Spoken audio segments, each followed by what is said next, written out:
Classes. आज मैं आपके साथ हूँ सीईटी का जो सुबह एग्जाम हुआ था उसकी आंसर की लेकर, और उस आंसर की को मैंने जब सॉल्व किया, जब मैंने देखा तो बहुत ज्यादा इजी क्वेश्चंस थे जो कि आज पेपर में आए हुए थे। तो हम मैथ्स वाले क्वेश्चंस को सॉल्व कर लेते हैं, जिनको सॉल्व करने में बहुत ज्यादा टाइम लगता है। कि दिया गया था जैसे कि ए की आय बी से 10% प्लस है और बी की जो आय है वो सी से 20% माइनस है। तो इस तरीके से ले लें ए, बी और सी। इसकी जो आय है, अगर हमने सी की 100 मान लिया, 20% कम हो गया तो कितना हो गया 80। 10% ज्यादा है तो 80 में 8 को जोड़ दिया तो कितना बन गया 88। 88, 80 और 100, तो इनका अनुपात क्या आ गया 22, 20 और 25। बहुत ही आसान सा क्वेश्चन था। नेक्स्ट वन है जैसे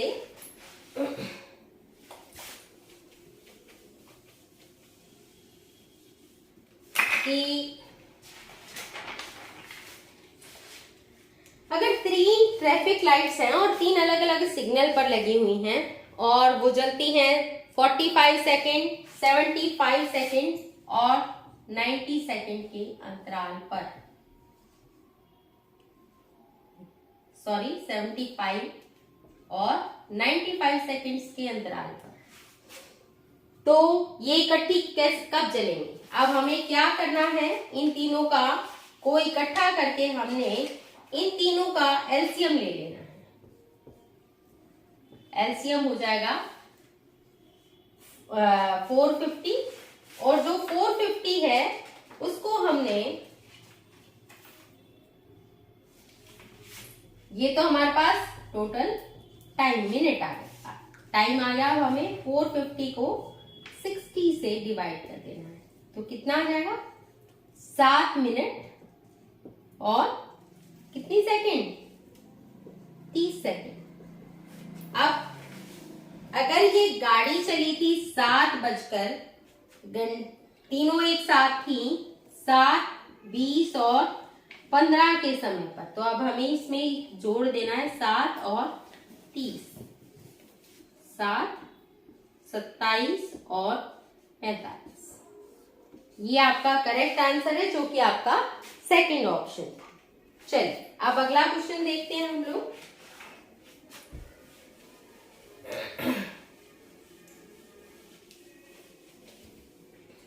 कि 0.3333 इंटू 0.25 इंटू 0.499 इंटू 0.125 इंटू 24।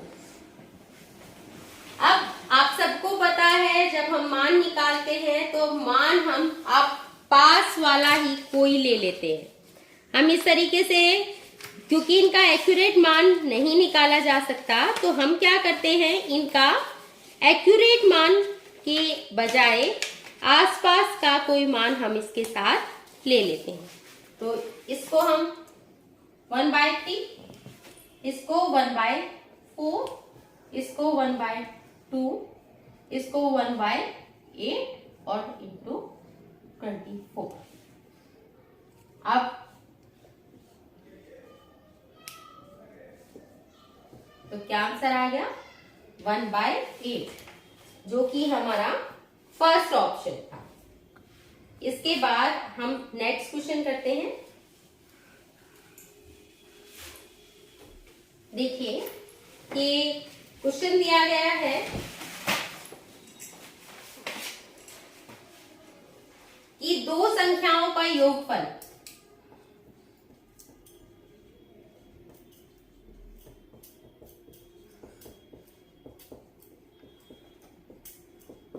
है 45 और उनका जो अंतर है वो योगफल का 9वां हिस्सा है। तो 20 + 25 = 45। हमने अंदाजा ले लिया 20 और 25 को अगर हम प्लस करेंगे तो 45 आएगा। अब हमने इसको 9 से भाग किया तो 5 आया आंसर, और दोनों का डिफरेंस भी 5 होता है, तो इसलिए ये ठीक लगा। अब हमें क्या करना है, इन दोनों का 25 इसमें लिखा है ना, इन दोनों का हमें क्या करना है, एलसीएम ले लेना है। इन दोनों का एलसीएम कितना आएगा, so it is the correct answer, जो कि था आपका फर्स्ट ऑप्शन। चलिए अब हम करते हैं कुछ, काफी हमने मैथ्स के क्वेश्चंस कर लिए हैं, अब हम करते हैं कुछ हिंदी के क्वेश्चंस। चलिए कि निम्नलिखित विकल्पों में तद्भव शब्द की पहचान कीजिए।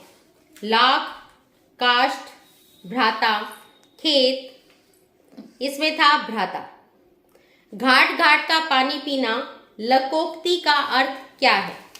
बहुत प्यासा होना, बहुत अनुभवी होना, बहुत मेहनती होना, या अलग अलग घाटों का पानी पीने वाला। इसका आंसर था बहुत अनुभवी होना। अगला था वह कौन सा सर्वनाम शब्द है जो आदर सूचक है और निजवाचक भी? तो वो है आप। इसमें ऑप्शंस दिए गए थे मैं, हम, आप और वे, और इसमें करेक्ट आंसर है आप। अगला है वाक्य के प्रमुख घटक कौन से हैं? ऑप्शंस दिए गए थे उद्देश्य और विधेय, कर्म और क्रिया, कर्ता और क्रिया, कर्म और विशेषण। तो इसका करेक्ट आंसर है उद्देश्य और विधेय। अगला क्वेश्चन है आम्र वृक्ष समस्त पद का उचित विग्रह क्या होगा? ऑप्शंस दिए गए थे आम्र का वृक्ष, आम्र के लिए वृक्ष, आम्र से भरे वृक्ष, और वृक्ष है जो आम्र। इसका करेक्ट आंसर था, सही उत्तर था आम्र का वृक्ष। अगला क्वेश्चन दिया है जो व्यक्ति जन्म न ले वाक्यांश के लिए उचित शब्द बताना था। अजर, अनश्वर, अमर और अजन्मा। ये आप सबको पता है, इसका आंसर था अजन्मा। तट शब्द के लिए पर्यायवाची शब्द पूछा गया था। तटनी, तटीनी, किनारा और मरीची। इसका करेक्ट आंसर था किनारा। अगला था कि क्योंकि जैसा अभी तक बीच बीच में बताया जा रहा था कि एग्जाम का पैटर्न ये रहेगा वो रहेगा, लेकिन जो एग्जाम पैटर्न दिया गया था बिल्कुल उसी करेक्ट पैटर्न के अनुसार ही पेपर दिया गया है। 15 मार्क्स की रीजनिंग और बाकी क्वेश्चंस भी उसी के अकॉर्डिंग ही आए हैं। देखिए नेक्स्ट क्वेश्चन है, दिए गए किस शब्द में उपसर्ग का उपयुक्त प्रयोग किया गया है? सरताज, ताज, बाज और नाज। अच्छा चलिए उपसर्ग का क्वेश्चन आया है तो हम बात कर लें उपसर्ग। उपसर्ग क्या होता है सबको पता है, जो कि किसी भी शब्द के शुरू में लगकर उसका मीनिंग बढ़ाए। जैसे क्या दिया गया है इसमें, ताज, तो क्या है सरताज इज द करेक्ट आंसर। अगला है विहग विहग फिर चहक उठेगी पुंज। इसमें विहग और पुंज की आवृत्ति के कारण कौन सा अलंकार है? अब कुछ बच्चे इसमें जो था वो कंफ्यूज होने वाले थे, क्योंकि इसमें अनुप्रास अलंकार भी दिया गया है। इसमें ऑप्शन दिए गए थे व्यतिरेक अलंकार, अनुप्रास अलंकार, विप्सा अलंकार और उत्प्रेक्षा अलंकार। तो इसका करेक्ट आंसर है विप्सा अलंकार। अगला क्वेश्चन जो दिया गया था, चलिए विराम चिन्ह का है, जो कि आपको लिखकर ही बताएंगे कि विराम चिन्ह की दृष्टि से सबसे शुद्ध वाक्य कौन सा है। देखिए चारों ऑप्शंस आपको लिखकर दिखाती हूं। क्या था, खेत, बगीचा, घर, सब पर कुहासा छा रहा था। सेकंड ऑप्शन था हे लड़के इधर आ। अगला ऑप्शन था वह हिंदी, अंग्रेजी और जर्मन भाषा जानती है।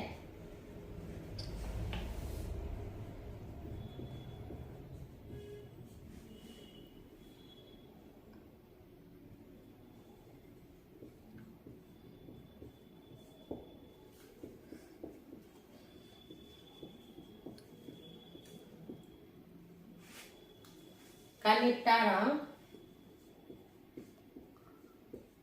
कर लेना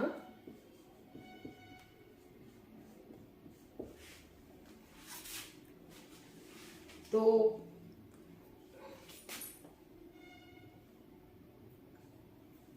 अब आप खुद देखिए, इसमें सब जो दिए गए हैं शब्द, इन वाक्यों में से सबसे करेक्ट वाक्य जो है वो है यहाँ पर, क्योंकि हाइफन नहीं, यहाँ पर डैश लगा दिया गया है, तो थर्ड आंसर कुछ ऑप्शन जो है वो ठीक है, वह हिंदी, अंग्रेजी और जर्मन भाषा जानती है।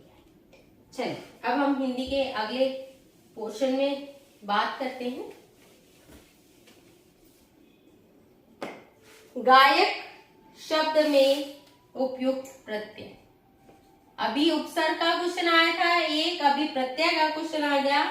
प्रत्यय होता है बाद में जोड़ा गया वृक्ष शब्द। गायक के में प्रयुक्त जो है प्रत्यय वो है अ। नेक्स्ट है अयादि संधि किसका उदाहरण नहीं है? अयादि संधि का उदाहरण क्या नहीं है? अयादि संधि सब जानते हैं कौन सी होती है, देखिए श्रावण,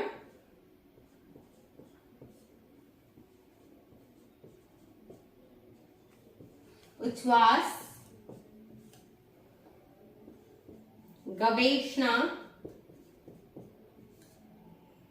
और शयन। इनमें से करेक्ट आंसर है उच्छ्वास। चलिए इससे अगला प्रश्न देखिए।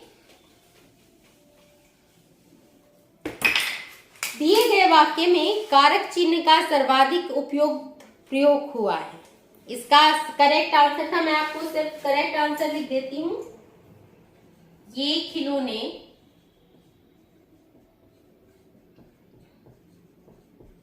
मेरी बेटी के हैं। अगला था कि कक्ष के डैश बहुत गर्मी है खालिस्तान, इस खालिस्तान में रिक्त स्थान में बाहर शब्द का उपयुक्त विलोम शब्द लगाइए। अब ऑप्शंस आपको दिए गए थे नीचे, भीतर,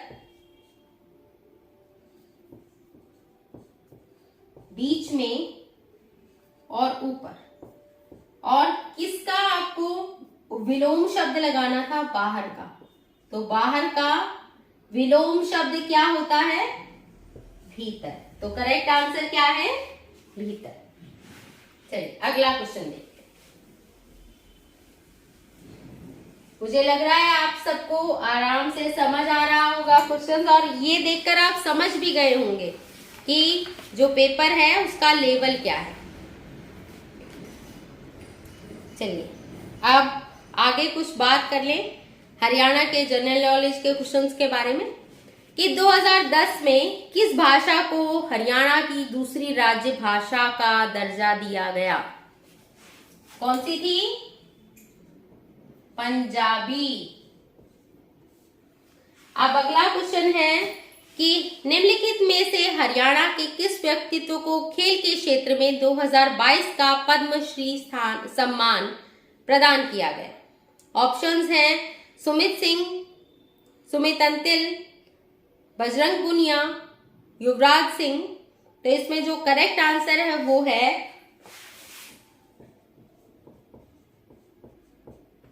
सुमित अंतिल। चलिए इससे अगला क्वेश्चन हमारे रोहतक के बारे में ही कि साई राष्ट्रीय बॉक्सिंग एकेडमी रोहतक का शुभारंभ किस वर्ष में हुआ? कब इनॉग्रेशन हुआ इसका? तो आपको और हमें सबको पता है इसका इनॉग्रेशन हुआ सन 2017 में। अगला है खिलाड़ी सीमा पुनिया किस गांव की है? तो सीमा पुनिया जी के बारे में सबको पता है कि वो सोनीपत डिस्ट्रिक्ट से है, लेकिन अब सोनीपत डिस्ट्रिक्ट में थोड़ा सा हमें देखना पड़ेगा कहां पर है। ऑप्शंस दिए गए हैं उजाना, खांडरा, खेवड़ा और कालुवास। करेक्ट आंसर है खेवड़ा। अगला है खेवड़ा। अगला है 2015 में रिलीज की गई हरियाणवी फिल्म को 2 राष्ट्रीय पुरस्कार दिए गए। कौन सी फिल्म थी? बीरा शेरा, चांद चकोरी, पगड़ी, वीर घटोत्कच। अब आपको शायद ध्यान हो, अभी 2015 में एक बहुत अच्छी फिल्म आई थी और इसके बारे में तो मुझे नहीं लगता आप हरियाणा के हैं और आपको कोई डाउट होगा। फिल्म का नाम था पगड़ी। चलिए,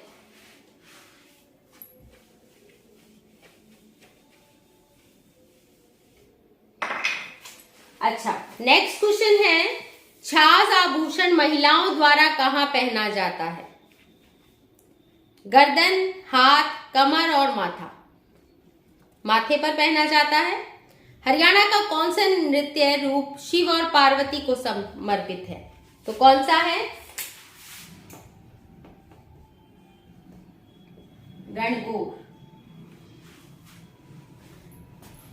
कि निम्नलिखित कथनों पर विचार कीजिए।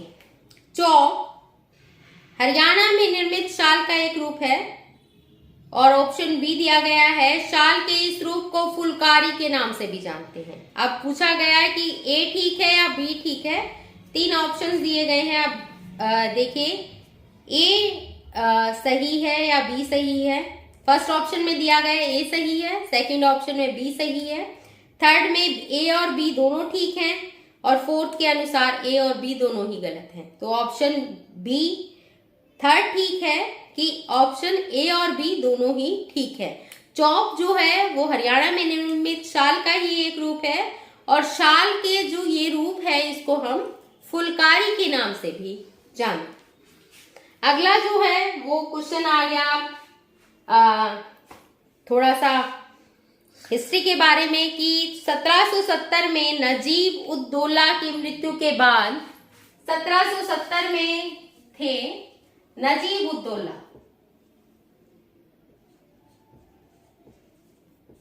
नजीब उद दौला। अब इनकी मृत्यु के बाद शासन किसे मिला? किसको मिला था? नजफ खान। अगला है कि हरियाणा की प्रसिद्ध बड़खल झील का निर्माण कब हुआ? तो आपको पता है या नहीं? इसका निर्माण हुआ 1947 में।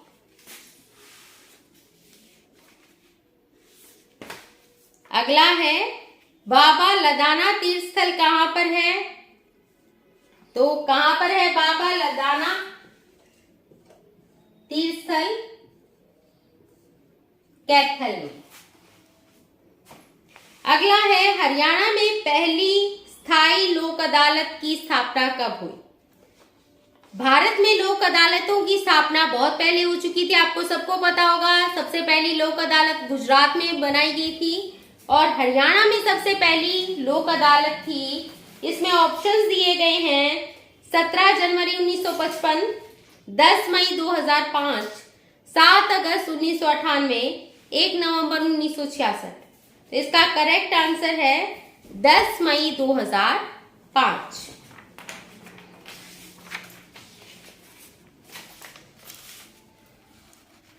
नेक्स्ट क्वेश्चन है हरियाणा के किस जिले में सर्वाधिक वर्षा होती है? आपको पता है कहां पर होती है हरियाणा में सबसे ज्यादा वर्षा?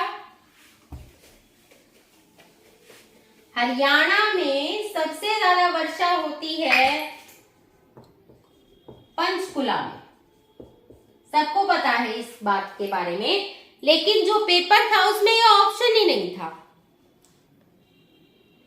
ऑप्शंस दिए गए थे हिसार, अंबाला, कुरुक्षेत्र और भिवानी। तो इन ऑप्शंस में से करेक्ट ऑप्शन था अंबाला। नेक्स्ट क्वेश्चन था हरियाणा में ब्लू बर्ड लेक कहां पर स्थित है। तो हरियाणा में जो ब्लू बर्ड लेक है वो है कहां पर, हिसार में। हरियाणा की क्लाइमेट के बारे में था नेक्स्ट क्वेश्चन कि हरियाणा का जो क्लाइमेट है, जलवायु है, वो कैसी है। तो हरियाणा की जो जलवायु है वो सब ट्रॉपिकल ड्राई कॉन्टिनेंटल टाइप है, मतलब उपोष्णीय शुष्क महाद्वीपीय प्रकार की जलवायु। अगला क्वेश्चन, इसके बारे में तो मुझे नहीं लगता किसी को भी 1% भी डाउट होगा कि महावीर चक्र के विजेता को एक बार में कितनी राशि दी जाती है। सबको पता है। ऑप्शन दे रखे थे 2 करोड़, 1 करोड़, 4 करोड़ और 6 crore. Correct option is 1 crore. अगला है हरियाणा का राज्य पक्षी क्या है। तो हरियाणा का राज्य पक्षी है काला तीतर। अगला ऑप्शन दिया गया, अगला क्वेश्चन दिया गया था इसमें कि हरियाणा का दिल किसे कहा जाता है। हरियाणा का दिल, ऑप्शन दिए गए थे अंबाला, जींद, गुड़गांव और पंचकुला। तो हरियाणा का दिल जींद को कहा जाता है। अगला क्वेश्चन था, चलिए इन क्वेश्चंस के बारे में थोड़ा सा और हम बीच में मैथ के क्वेश्चंस कर लें, नहीं तो थोड़ा सा बहुत ज्यादा बोरिंग हो जाएगा। चलिए हम यहां से शुरुआत करते हैं।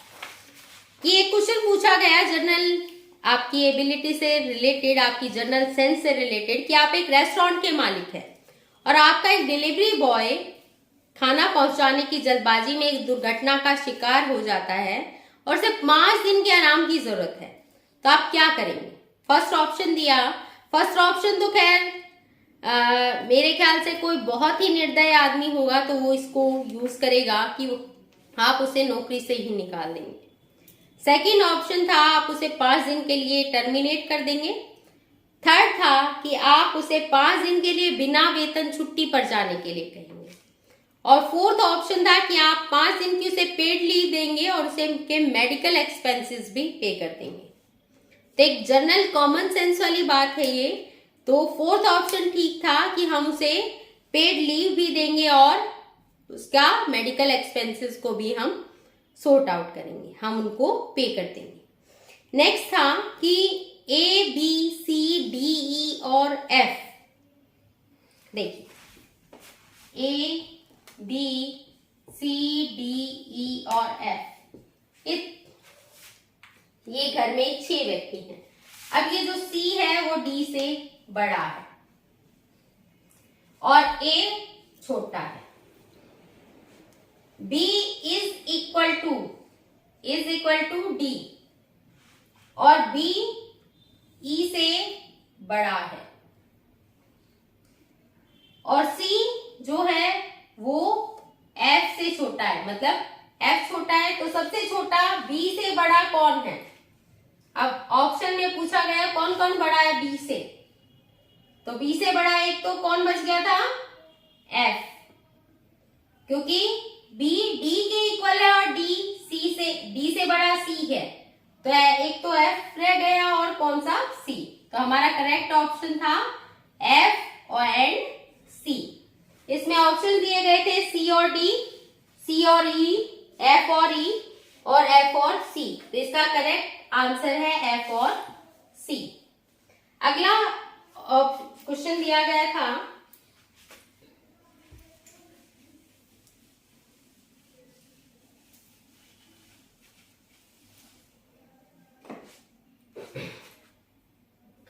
कि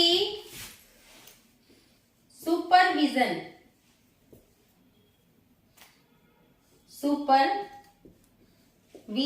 एक वर्ड दिया गया है नेक्स्ट क्वेश्चन में, और उसमें से बताना था कि ये जो 4 वर्ड्स हैं, इन वर्ड्स में से आप कौन सा वर्ड जो है वो बन पाएगा। रिसाइन, पॉइजन, रिविजिट और नर्वस। ये 4 ऑप्शन थे हमारे सामने। तो देखिए, इसमें टी तो है ही नहीं, ये तो पहले ही खत्म हो गया। इसमें 2 ओ की जरूरत पड़ेगी, ये भी। अब इसके बाद हम यहां से शुरू करते हैं। एन है, ई है, आर है, वी है, ओ है, अब यू भी है और एस भी है। अब अगला जो वर्ड्स है, अगला जो है वो है आर, ई,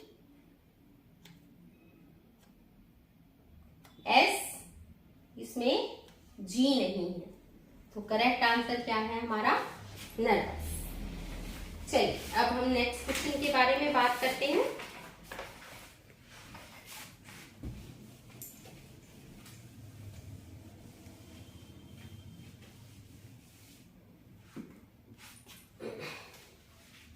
देखिए कि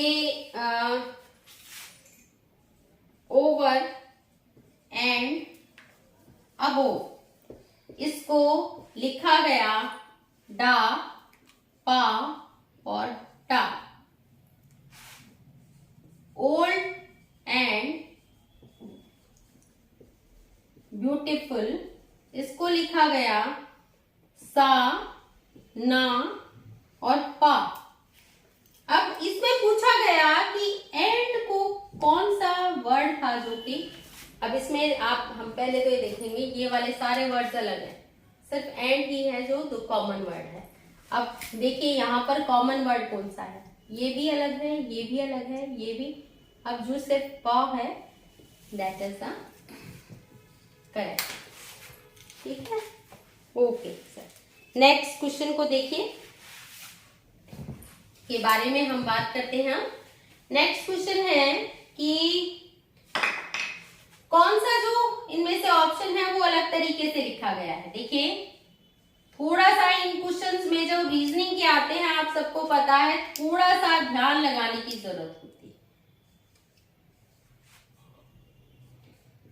TUNE, इसको लिखा गया ETNU। अगला है मोर, इसको लिखा गया ERM और O।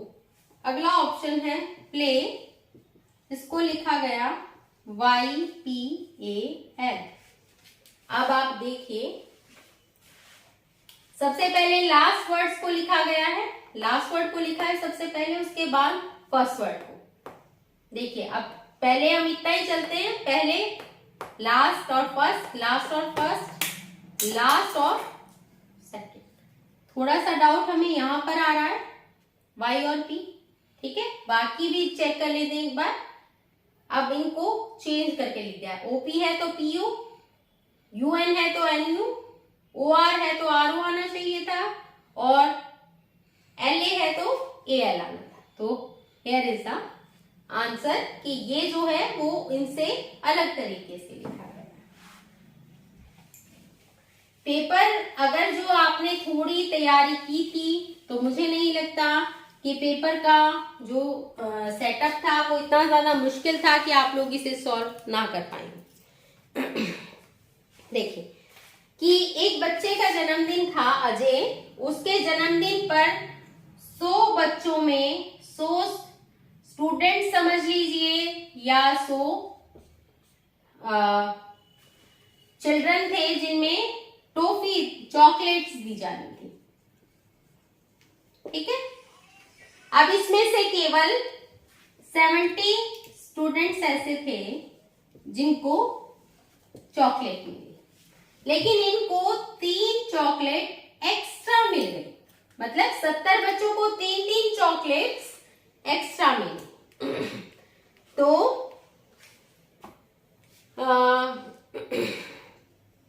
अब कितनी चॉकलेट थी, अब हमें ये इस बात को निकालना है। तो 70 बच्चों को 3 चॉकलेट एक्स्ट्रा मिले तो कितना हो गया, 70 गुणा 3 एक्स्ट्रा मिलेंगी तो कितनी, 210 चॉकलेट्स एक्स्ट्रा हो गई।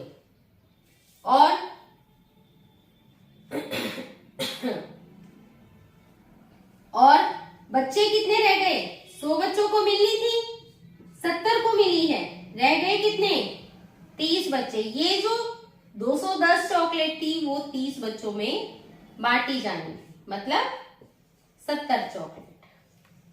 ठीक है, तो 70 गुणा 10, तो कितनी चॉकलेट्स हो गई हैं, 700 चॉकलेट्स जो थी वो इनमें बांटी जानी।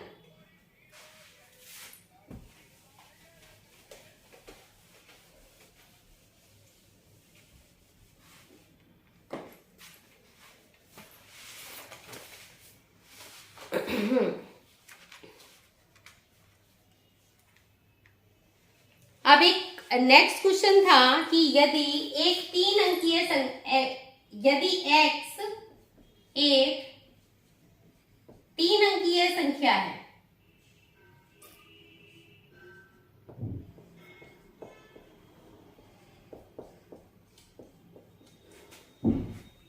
और y और x जो हैं इनके अंकों का अगर क्रम बदल दिया जाए, अगर क्रम बदल दें, इनके अंकों का अगर हम क्रम बदल दें तो बनने वाली संख्या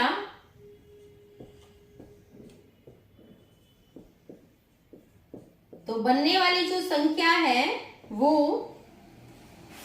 सदैव विभाजित रहेगी। x माइनस वाई जो है वो सदैव विभाजित होगा। इसका आंसर है 9।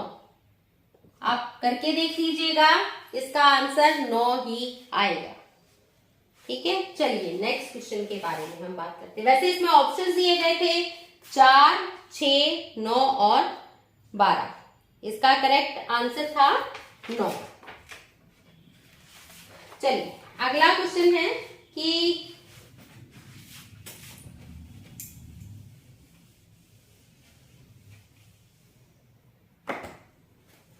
अगर एक वस्तु x जो है वो x प्लस 20% लाभ पर बेची गई तो उसका विक्रय मूल्य उसके क्रय मूल्य से क्या होगा।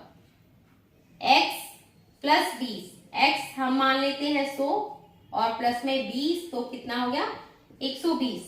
ये था क्रय मूल्य, सॉरी ये था विक्रय मूल्य और ये था क्रय मूल्य। तो अब x 100 था तो 100 डिवाइड, अब 5:6 हमने 20 से इनको डिवाइड कर दिया, 20 पंजे 100 और 20 से 120 तो 5:6। इसमें ऑप्शन थे 5:11, 5:6, 6:5 और 11:5। इसका करेक्ट आंसर है 5:6। नेक्स्ट क्वेश्चन देखिए,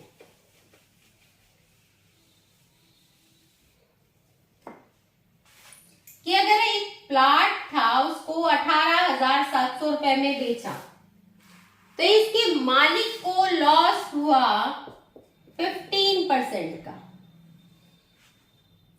और अगर उसको बेचना है इसको 15% प्रॉफिट में तो इसका जो रेट है, जिसका जो आंसर है वो क्या होगा।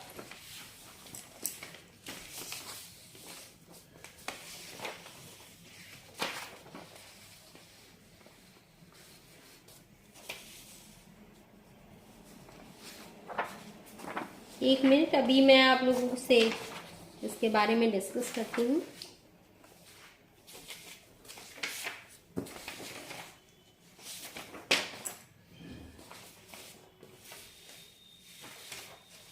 थोड़ा पानी पी लूँ मैं भी। लीजिए। तो अब हमें क्या करना है कि हमने जो क्रय मूल्य है उसको मान लेना है। कितना? 100।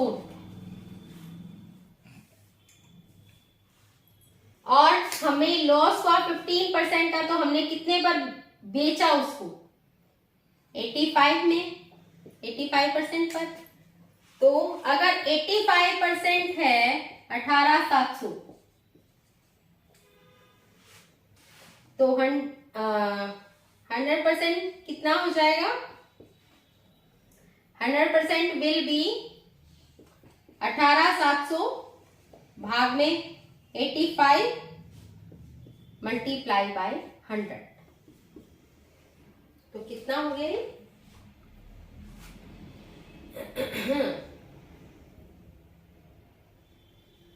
अरे सॉरी, ये बीच में थोड़ा सा गड़बड़ हो गया। देखिए 18,700 भाग में 85। अब ये हमारा 85% की वैल्यू आ जाएगी, 15% की, ये आ जाएगा 2200। अब जो था 2200 में 15% लाभ अगर हमें करना है, सपोज करिए, तो किस तरीके से आया? गुना में 100 इज इक्वल टू 22,000। ये जो 22,000 आ गया, अब हमें विक्रय मूल्य निकालना था 15% प्रॉफिट पर। तो 22,000 गुना में 115 बाई 100, तो ये आ जाएगा आपका आंसर 25,300।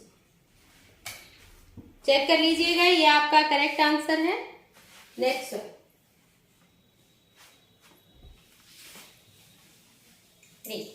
अगला क्वेश्चन देखते हैं हम लोग कि अगर ए ने व्यापार शुरू किया, देखिए कि ए स्टार्टेड द बिजनेस, और 5 महीने बाद आफ्टर 5 मंथ्स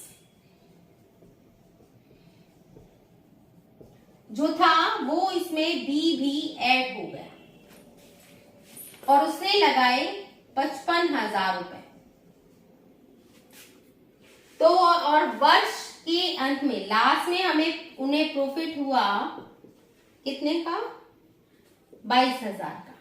अब वो पूछ रहा है कि इन दोनों के लाभ में अंतर क्या होगा। तो इन दोनों के जो लाभ है, उस लाभ में जो अंतर है वो अंतर होगा इस प्रकार से कि इन्हें स्टार्ट किया था 100 रुपए से, 5 महीने बाद आया है, पोस्ट कर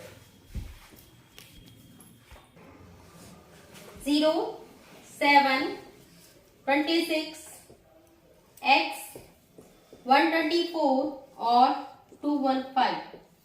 वही वाला पैटर्न आ गया कि अब हमें x की वैल्यू निकालनी है।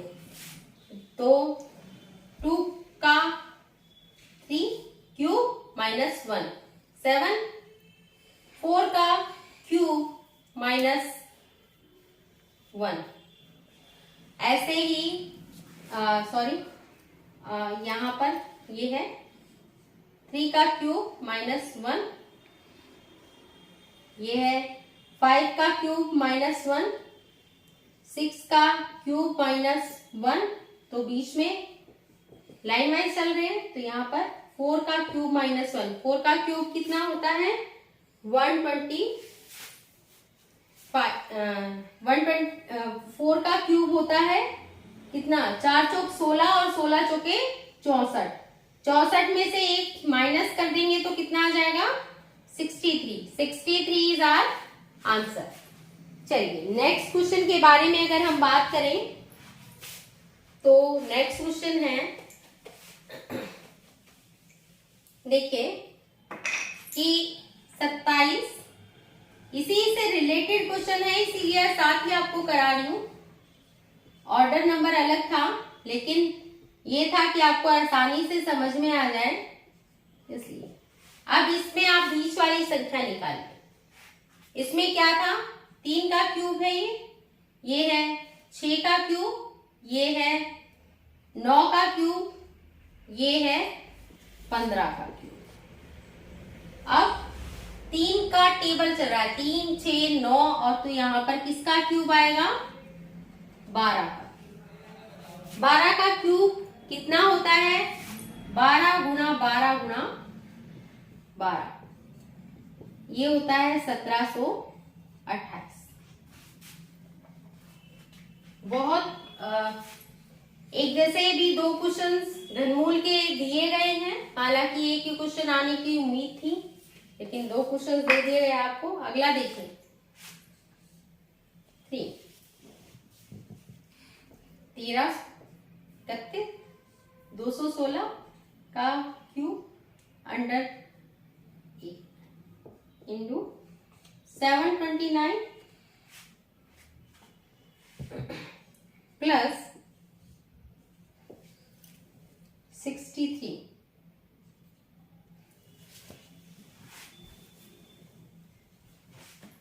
क्या है इसमें, ये किसका क्यूब है आपको पता है, अंडर रूट क्यूब है, ये 11, ये 6 का, ये।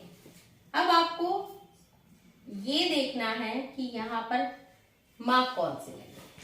यहीं पर जो आप लोग गड़बड़ करने वाले थे, ये है 9 का और ये है 4 का।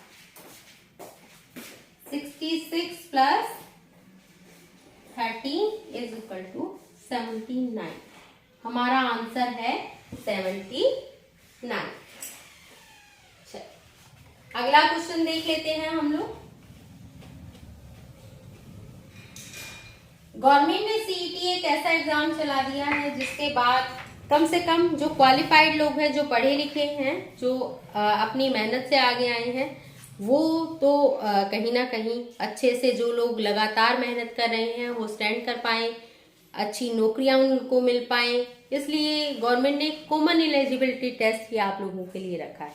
इसमें एक नेक्स्ट क्वेश्चन था कि एक धनराशि को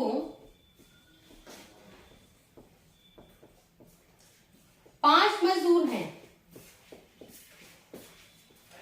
5 मजदूरों में 1/2 अनुपात 1/3 अनुपात 1/4 अनुपात 1/5 अनुपात 1/7 इसमें बांटना है, तो कम से कम कितनी धनराशि हो कि उनको पूर्ण संख्या में, मतलब पॉइंट्स में नहीं, पूर्ण रुपए प्राप्त हो। तो अब आसान सा इसका एक तरीका है, हम इन सबका क्या करेंगे, हम इन सबका एलसीएम ले लेंगे। 3 × 4 × 5 × 7, तो कितना होगा 420, और 420 इज द करेक्ट आंसर। कितने रुपए होने चाहिए, 420, ताकि सबको कुछ अपने हिस्से के पूरे रुपए मिल पाए।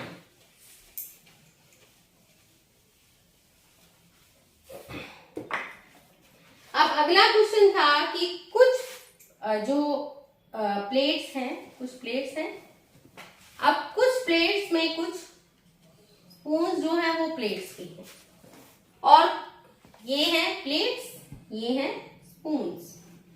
अब जो बाउल्स हैं वो कुछ बाउल्स प्लेट्स हैं, लेकिन सारे स्पून प्लेट बाउल्स हैं, तो ये क्या हो गया हमारा बाउल। अब ऑप्शन दिए गए कि सम प्लेट्स आर बाउल, ये भी ठीक है।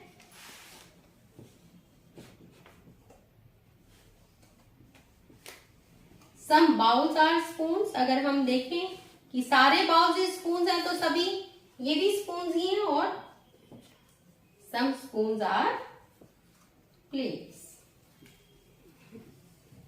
ये वाला ऑप्शन भी जो है वो ठीक है। चलिए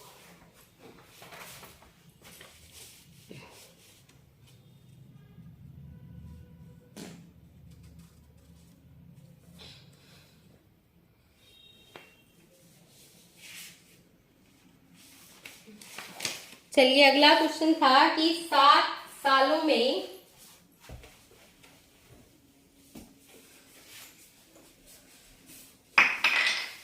था 7 इयर्स में जो एक रकम है वो है डबल हो जाती है, जो x है वो 2x हो जाती है। तो कितने सालों में ये 4x हो जाएगी? अब क्या होता है, principal plus SI simple interest is equal to total amount. ऐसे ही होता है, प्रिंसिपल हमारा 1 है, अमाउंट हमारा 2 है, तो ये 1 और 1 2 हो जाएगा। इसी तरीके से अगर ये 4 करना है तो 1 प्लस और इसको 4 करना है तो 1 में कितना करेंगे, 3 टाइम्स। कितनी बार में, 3 बार में, तो 7 गुना 3। एक बार में डबल हुआ तो 7 7 और 3 बार डबल होगा तो 7 गुना 21। 21 इयर्स में ये जो राशि है वो डबल हो पाएगी।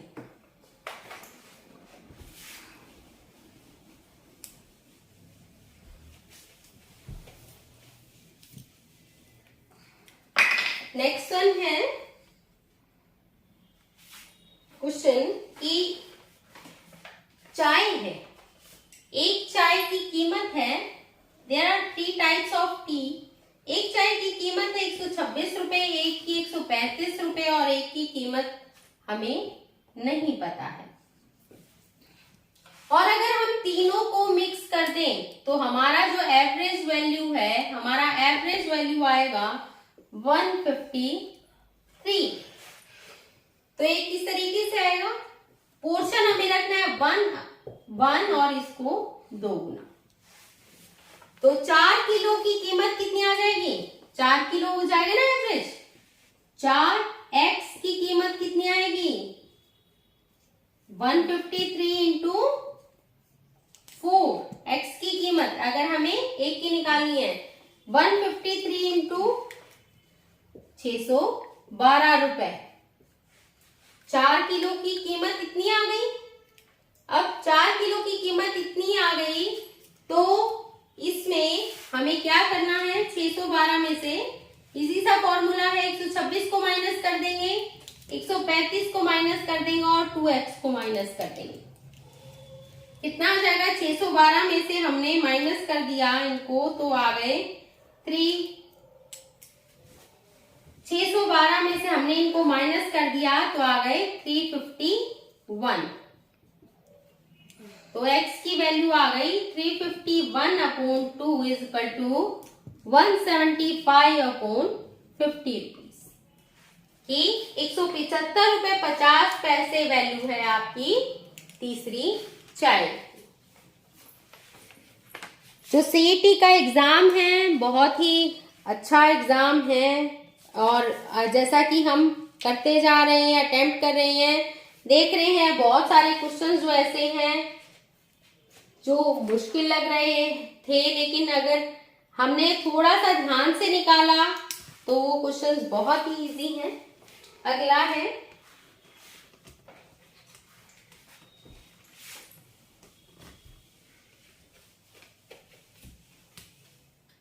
कि 3 धनात्मक संख्याएं हैं और इन संख्याओं का औसत 1/3 सबसे बड़ी संख्या से 8 कम है और सबसे बड़ी संख्या और दूसरी छोटी संख्या का औसत 8 है। तो सबसे बड़ी संख्या कितनी होगी, 11। इसमें ऑप्शन दिए गए थे 9, 10, 11 और 14। इसका आंसर है 11। चलिए अब हम कुछ ऐसे क्वेश्चंस की बात कर लें जो कि इंडिया से रिलेटेड है, हमारे हिस्ट्री से रिलेटेड है कि निम्नलिखित जलमार्गों में से किस जलमार्ग को सरकार के द्वारा राष्ट्रीय जलमार्ग संख्या नंबर 2 के रूप में घोषित किया गया है। तो ये पता है आपको, ब्रह्मपुत्र नदी के मध्य में जो बना है जलमार्ग सदिया और धुबरी के बीच में, उसको नेशनल वाटरवेज हाईवे नंबर 2 के नाम से घोषित किया गया है। अगला क्वेश्चन दिया गया है कि किसी सरकारी क्षेत्र के उपक्रम पीएससी के इक्विटी के एक भाग को सार्वजनिक रूप से बेचना क्या कहलाता है?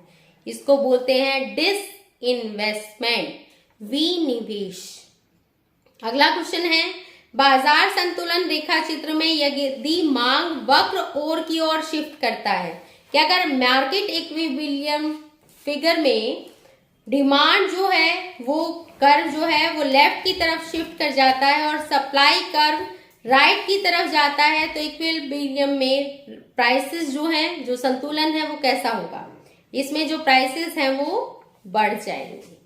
भारत का पहला कला राष्ट्रवादी कला विद्यालय वर्ष 1919 में किस विश्वविद्यालय में स्थापित किया गया था? केन्याज first nationalist art school was established in which university in 1999? It was विश्व भारती यूनिवर्सिटी। अगला क्वेश्चन है कि उपनिवेशिक भारत में अंग्रेजों द्वारा तैयार की गई एक व्यवस्था जिसे हम सहायक संधि कहते थे, इसकी निम्नलिखित में से कौन सी विशेषताएं थी? इसे लॉर्ड वेलेस्ली ने बनाया था। सहयोगी पक्ष के भू क्षेत्र में एक ब्रिटिश सेना टुकड़ी तैनात रहेगी। सहयोगी पक्ष किसी अन्य शासक के साथ कोई संधि नहीं कर सकेगा और ब्रिटिश सहयोगी पक्ष की केवल आंतरिक चुनौतियों से रक्षा करेंगे। तो आंतरिक चुनौतियों से नहीं, रक्षा तो बाहरी चुनौतियों से भी करनी थी। तो इसमें जो आंसर है उसमें 3 जो शुरू के ऑप्शन है वो करेक्ट है और करेक्ट ऑप्शन है हमारा ए, बी और सी। अगला है कि निम्नलिखित में से कौन से देश साथ आकर संघ बनाने के उदाहरण हैं? अब आप कहेंगे संघ तो भाई भारत भी बनाता है, लेकिन ये नहीं, साथ आकर, इसीलिए इसको कॉमा में रखा गया है। साथ आकर बना के लेने के लिए आपको ऑप्शंस दिए गए थे, भारत, संयुक्त राज्य अमेरिका, ऑस्ट्रेलिया और स्पेन। अब इसमें कौन से 2 हैं आप नोट कर लीजिए, शायद ऑस्ट्रेलिया और यूएसए और ऑस्ट्रेलिया, ये दोनों। अगला है, भारत के संविधान में संशोधन करने के संबंध में निम्नलिखित में से कौन सा कथन सही है? कि संसद को भाग 3 को छोड़कर संविधान के किसी भी भाग में संशोधित करने की शक्ति है। संविधान संशोधन विधेयक केवल लोकसभा में ही पेश किया जा सकता है। संविधान संशोधन विधेयक को पारित किए जाने के बाद राष्ट्रपति अनुमति की आवश्यकता है। तो कौन सा ऑप्शन ठीक है? थर्ड ऑप्शन ठीक है। इसके बाद अगला क्वेश्चन कि ओलंपिक में भारत ने वर्ष 1900 से लेकर 2020 तक किस स्पर्धा में सबसे ज्यादा स्वर्ण पदक जीते हैं? हॉकी में। 17 सितंबर 2022 को आयोजित रोगी सुरक्षा दिवस का नारा क्या था? दवा बिना नुकसान, मेडिकेशन विदाउट हार्म।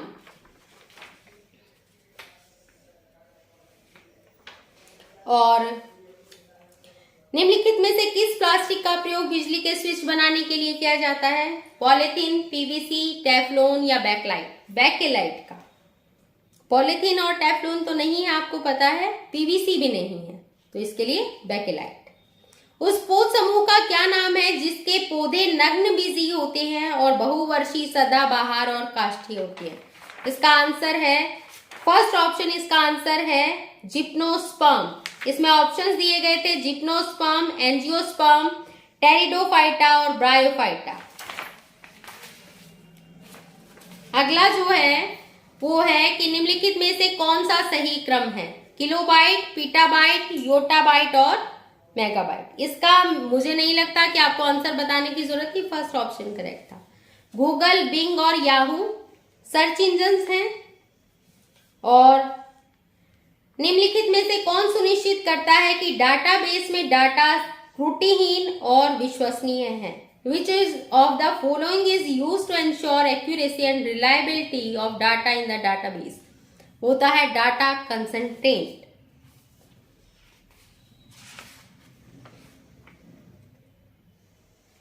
अब जो अगला क्वेश्चन है वो है इस तरीके से कि लिखा गया था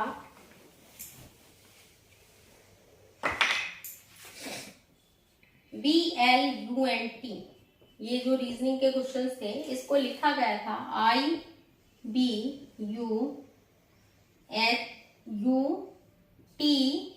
और N, और उस तरीके से शार्प को कैसे लिखा जाएगा। तो इसको कैसे लिखा जाएगा, जो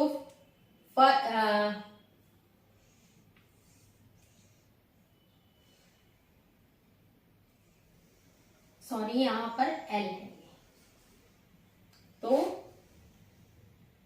जो है H है वो स्मॉल आ जाएगा, S कैपिटल आ जाएगा, जो A है वो स्मॉल आ जाएगा, जो लास्ट वर्ड है P वो कैपिटल आ जाएगा, और जो R है वो स्मॉल आ जाएगा। ये है correct answer.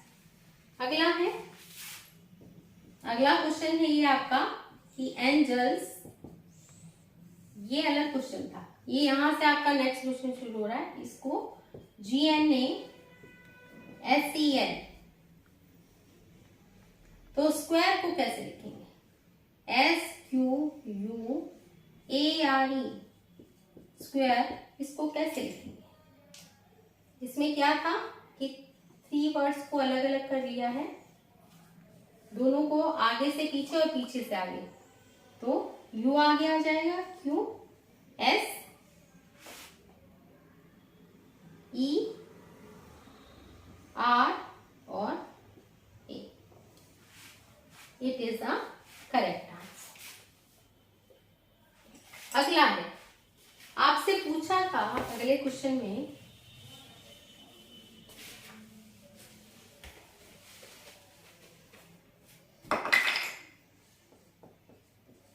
Find out the odd, अलग कौन सा है।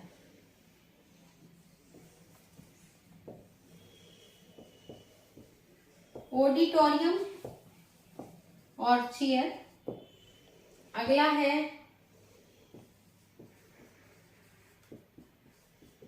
पेटल और फ्लावर, अगला है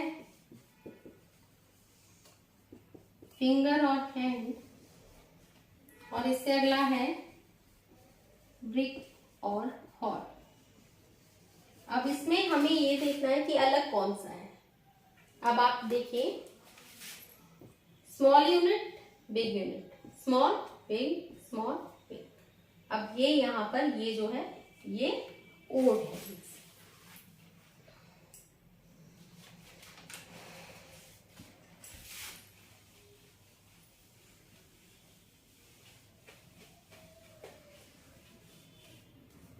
अगला है कि कॉम्बिनेशन ऑफ नंबर्स को लेटर्स के अकॉर्डिंग चेंज करके और एक मीनिंगफुल वर्ड बनाइए। इसमें वर्ड दिए गए थे GNAEH और R, 1 2 3 4 5 6। अब इनसे एक ही वर्ड बन सकता था, हैंगर। H है 5th नंबर पर, A है 3rd नंबर पर, N है 2 नंबर पर, G है 1 नंबर पर, E है 4 नंबर पर और R है 6 नंबर पर। It is the correct answer. Next देखिए,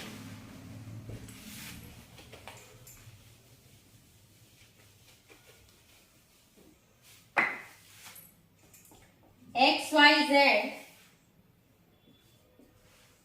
ABC QRS OPM NJH I hash divide 1 2 3 4 5।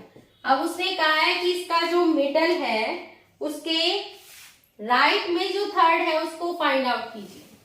कैसे फाइंड आउट करेंगे, पहले हम टोटल काउंट कर ले कितने, 1 2 3 4 5 6 7 8 9 10 11 12। 14, 15, 16, 17, 18, 19, 20, 21, 22, 23। 23 का आधा होता है 11.5, मतलब 12वां। 12वां क्या है हमारा? एम। एम के राइट मेथड कौन सा है? H. Then H is the correct answer.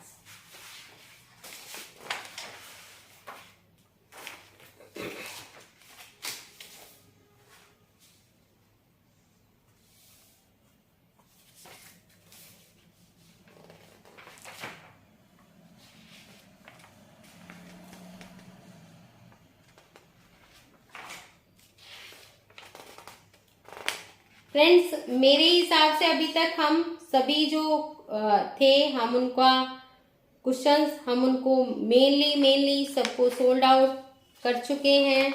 अब हमारे बचते हैं इंग्लिश के क्वेश्चंस और कुछ हमारे लास्ट वाले क्वेश्चन। चलिए पहले हम लास्ट वाले क्वेश्चंस के बारे में बात कर ले, फिर हम इंग्लिश वाले सेक्शन पर आते हैं।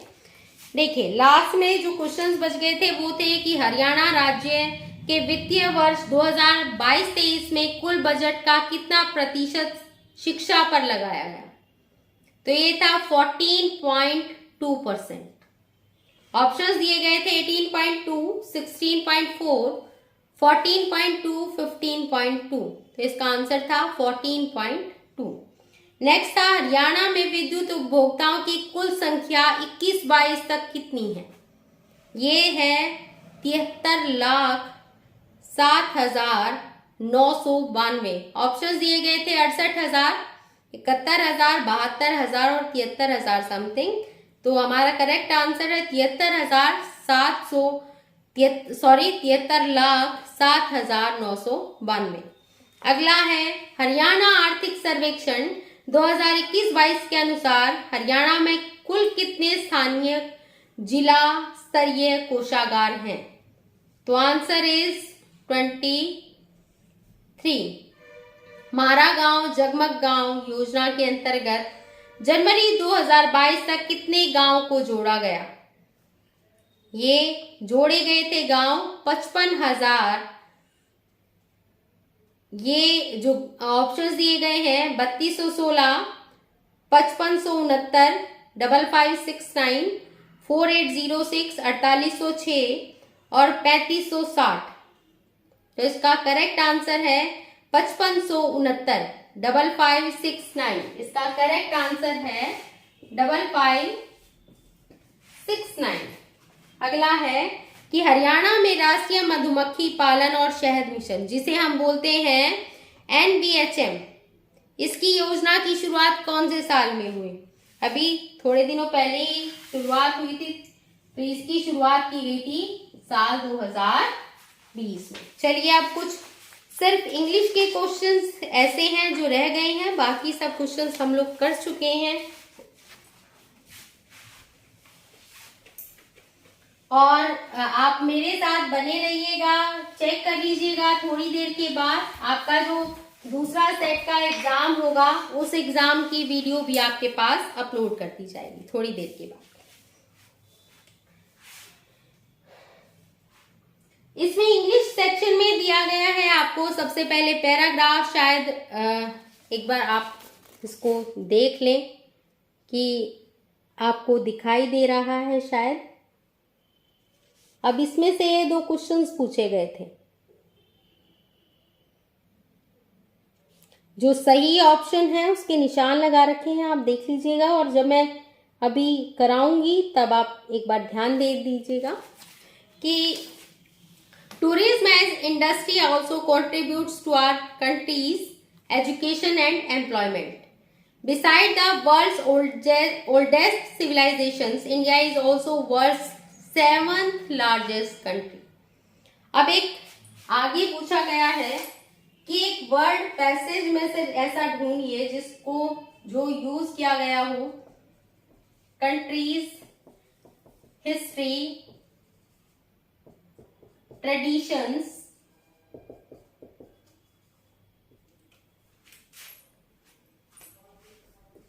And culture.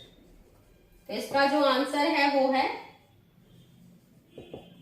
Heritage. Next one,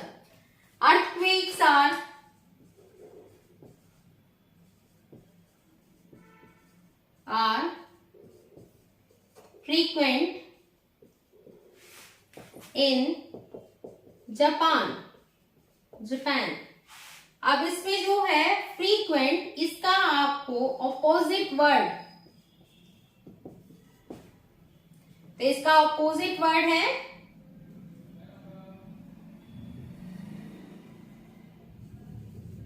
it is a correct answer. और ऑप्शंस दिए गए थे एक्सटिंक्ट, अनयूजुअल, फ्यू और रेयर। नेक्स्ट है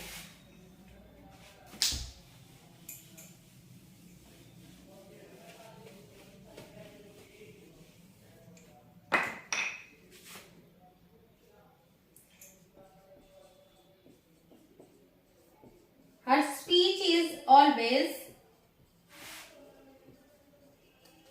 full of टोल स्टोरीज। आपसे पूछा गया था ये जो टोल स्टोरीज है इसका ईडियम, इक्विवेलेंट ईडियम क्या होगा, या इसका मीनिंग क्या है? इसका मीनिंग होता है एक्सैजरेटेड टेल्स। आपको ऑप्शन दिए गए थे long tales, heroic stories, exaggerated tales और रियलिस्टिक स्टोरीज। तो इसका करेक्ट आंसर है एक्सैजरेटेड टेल्स। नेक्स्ट क्वेश्चन दिया गया था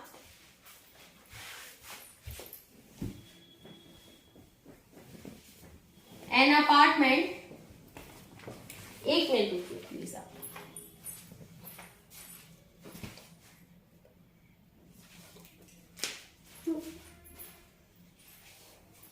An apartment building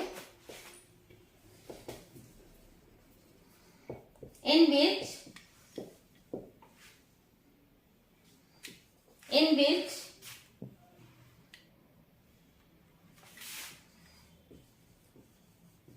each apartment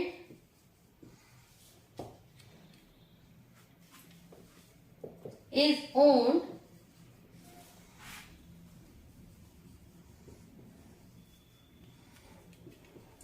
separately by the people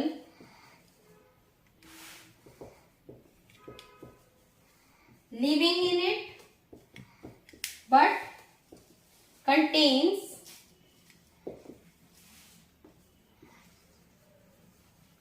shared areas। तो ये जो इस टाइप की बिल्डिंग होती हैं उनको बोला जाता है कॉन्डोमिनियम।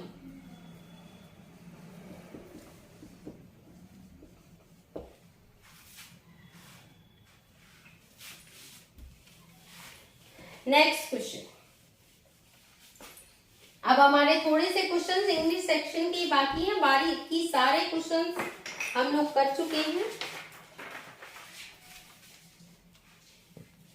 जैसे करेक्ट स्पेलिंग लिखना था आउटरेजियस को, तो आउटरेजियस की करेक्ट स्पेलिंग होती है outrageous.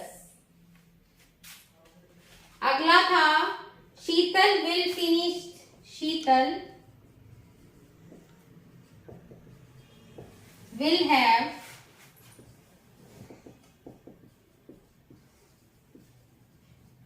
finished the work।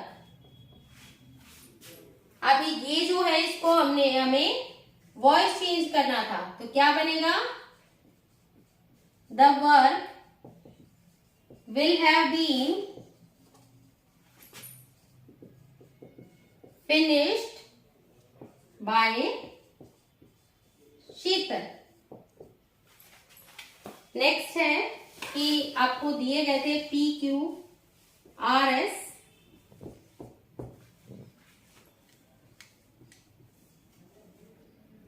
dates is to be on to the future, the power of noble preserved and past। अब हमें इसे करेक्ट ऑर्डर में लगाना है, रीअरेंज करना है, करेक्ट ऑर्डर में लगाना है। तो ये क्या था? सबसे पहले आएगा the power of noble deeds RP, the power of noble deeds is to be preserved and passed, RPS, on to the future. It is a correct answer. चलिए नेक्स्ट है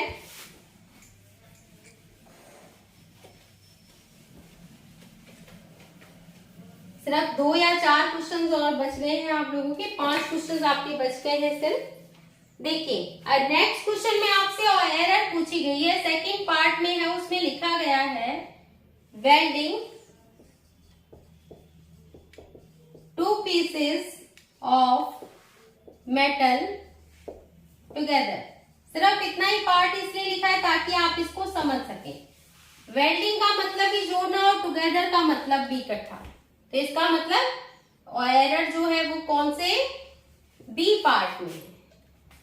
next one,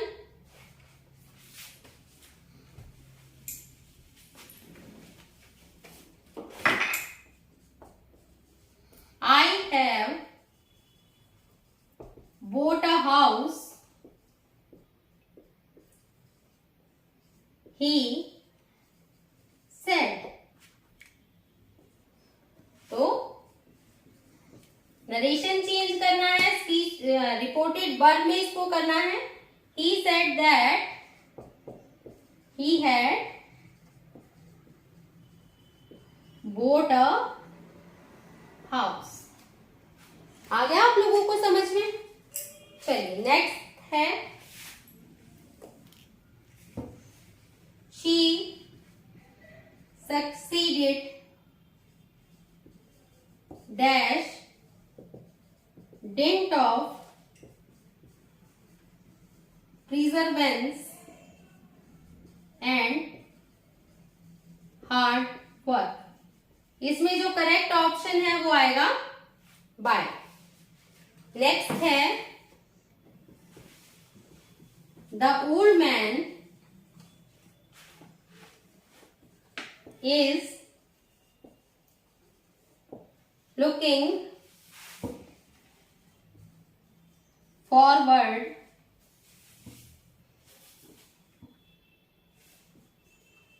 the visits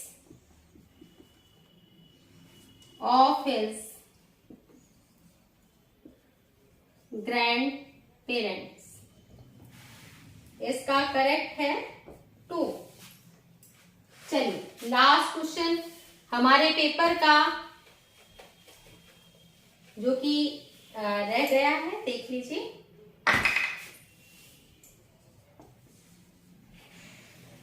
the battle of Waterloo was won dash it on. ये इसका correct answer है on the playing fields. Thank you very much. ये CET का exam की है, आपकी कॉपी थी जो सुबह आज मॉर्निंग शिफ्ट में एग्जाम हुआ है फर्स्ट टर्म का, उस एग्जाम की आंसर की आपके साथ मैंने शेयर की है। आई होप सारे क्वेश्चंस को मैंने बहुत अच्छे से आपके सामने प्रेजेंट किया है, और इवनिंग शिफ्ट का भी जो एग्जाम होगा उसके आंसर की लेकर मैं आपके साथ आऊंगी। Okay, thank you. और अभी तक अगर आपने मेरे चैनल को लाइक और सब्सक्राइब नहीं किया है तो आप मेरे चैनल को प्लीज लाइक कीजिए और सब्सक्राइब कीजिए। Thank you very much.